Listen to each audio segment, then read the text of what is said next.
আসসালামু আলাইকুম। আমি মেহনাজ। আশা করি সকলে ভালো আছেন এবং সুস্থ আছেন। আজকে তৈরি করছি কলা দিয়ে কেক। অনেক সময় দেখা যায় অতিরিক্ত পেকে যাওয়ার কারণে কলা অনেক সময় নষ্ট হয়ে যায় অথবা কেউ খেতে চায় না।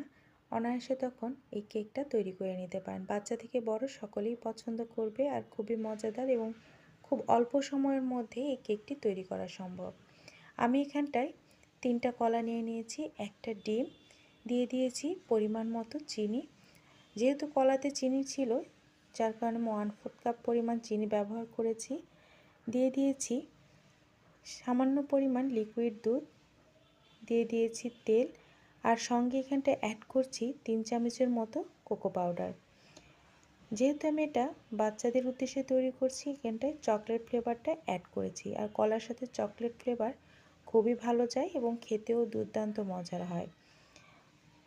ব্লেন্ডারে ব্লেন্ড করে নেওয়া হয়ে গেলে এবার বাটারটা আমি এখানটায় বলে ঢেলে নিয়েছি। আর এখানটায় অ্যাড করে দিচ্ছি 1 কাপ পরিমাণ ময়দা এবং 1.5 চামচ পরিমাণ বেকিং পাউডার দিয়ে ভালোভাবে মিক্সারটা মিক্স করে নিতে হবে। আর আগে থেকে যে মোল্ডে আমি কেক বেক করব সেইটাতে তেল দিয়ে তেলটা ব্রাশ করে এখানটায় বেকিং পেপার দিয়ে দিচ্ছি। আসলে ঘরে থাকা খুবই অল্প এবং সহজ উপকরণ দিয়েই বাচ্চাদের পছন্দের খুবই মজাদার এই ব্যানানা চকলেট কেকটা অল্প সময়ের মধ্যে তৈরি করে নিতে পারবেন। এখানটায় আমি বাটারটা ঢেলে দিয়েছি। এইবার আমি এখানটায় ঘরে ছিল চকলেট বার, আপনারা চাইলে চকলেট চিপসও ব্যবহার করতে পারেন অথবা স্কিপ করতে পারেন।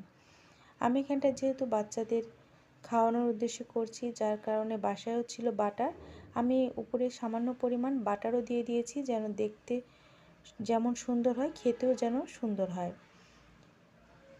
আর উপরটায় পুরাটাই আমি চকলেট দিয়ে একদম ঢেকে দিয়েছি। আসলে চকলেট কেক কিংবা বানানা চকলেট কেক যেটাই বলুন না কেন খুবই মজাদার এবং খুবই ইয়ামি। যেহেতু আমি আজকে খুব অল্প সময় তৈরি করব আর ওভেনে দিচ্ছি না, ওভেনে দিলে আরও দ্রুত তৈরি হবে। অনেকে দেখা যায় কমেন্টস করে যে ইলেকট্রিক ওভেন ছাড়া আসলে তৈরি করা যায় কিনা। প্যানে সামান্য পরিমাণ পানি অ্যাড করেছি, দিয়ে একটু বয়েল হতে শুরু করেছে, তখন স্ট্যান্ডটা দিয়ে কেকের মোল্ডটা দিয়ে আমি 45 মিনিটের জন্য রেখে দিয়েছি। তারপর কেকটা হয়ে গিয়েছে, মোল্ড আউট করেছি। সকলে ভালো থাকবেন, সুস্থ থাকবেন। আল্লাহ হাফেজ।